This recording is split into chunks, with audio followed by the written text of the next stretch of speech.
श्रोता प्रेमियों, मैं राम सागर शास्त्री आप लोगों के समक्ष एक प्रसंग रखने जा रहा हूं, राजा शिव की कथा। देखिए, उस इंद्र देश में एक प्रतापी राजा हुआ जिसका नाम शिव था। राजा शिव बड़ा दयावान, सत्यनिष्ठ, धर्मनिष्ठ और प्रजाभक्त था।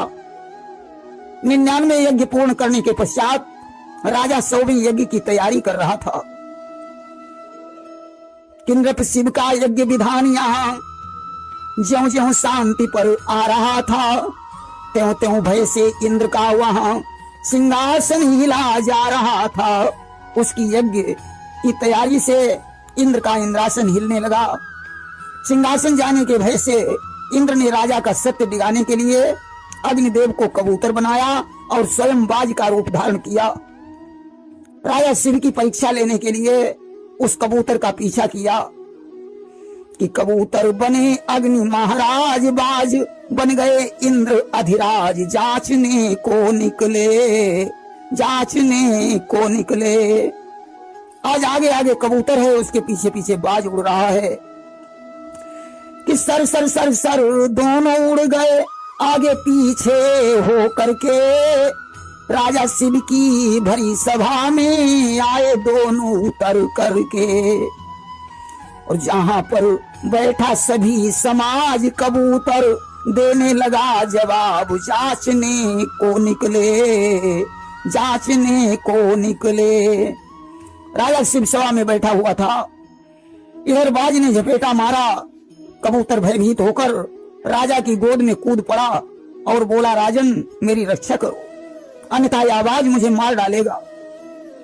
कि त्राही त्राही कर कहे कबूतर, मैं हूं शरण तुम्हारी। आज बाज से मुझे बचा लो, मानो अर्ज हमारी। और तभी राजा ने लिया उठाए कबूतर, रहा हृदय हर्षाए। जांचने को निकले, जांचने को निकले। आज राजा ने कबूतर को अपने हाथों में उठा लिया, अपने हृदय से लगाकर कहने लगे, अब तुम्हें डरने की जरूरत नहीं है, मैं तुम्हारी तन मन धन से रक्षा करने का वचन देता हूं। उसी समय बाज ने आकर राजा से कहा कि बोला बाज आन राजा से, धन धन दया तुम्हारी।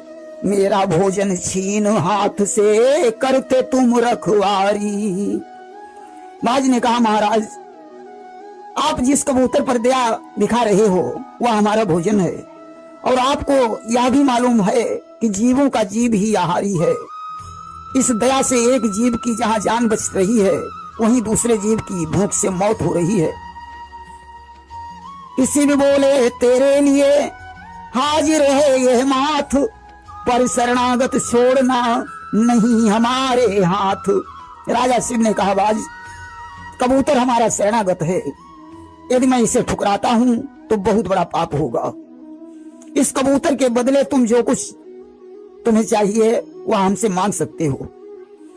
बाज ने कहा, राजन कोई बात नहीं है, यदि तुम शरणागत की रक्षा करना चाहते हो तो करो, परंतु मुझे इस कबूतर के बराबर मांस दे दो। राजा इतना दयालु था कि वह किसी जीव का मांस भी नहीं दे सकता था, अतः अपना मांस देने के लिए तैयार हो गया।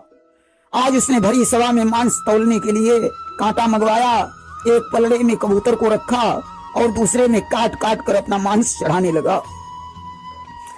कि राजा शिव की भरी सभा में लगा धर्म का कांटा, एक पलड़े में रखा कबूतर, एक बदन को छाटा। और काट सब दीना मांस चढ़ाए बराबर, कांटा रहा न आए। जांचने को निकले, जांचने को निकले। राजा ने काट काट कर सारा मांस चढ़ा दिया, कांटा बराबर नहीं हुआ, कबूतर का वजन बढ़ता ही चला गया। आखिर में राजा स्वयं पल्ले में बैठ गया। कि जब अंतिम श्वास लिए उठे भूप के प्राण, त्यों ही प्रकटे सामने दोनों देव प्रधान। आज राजा की भक्ति पर दोनों देवता द्रवित हो गए, शिव को साक्षात दर्शन दिए, राजा को स्वस्थ कर दिया। कि माया रूपी मिटा कबूतर, रहे इंद्र मुस्काई। देकर भक्ति उसी नरसुत को सुरपुर गए सिधाई।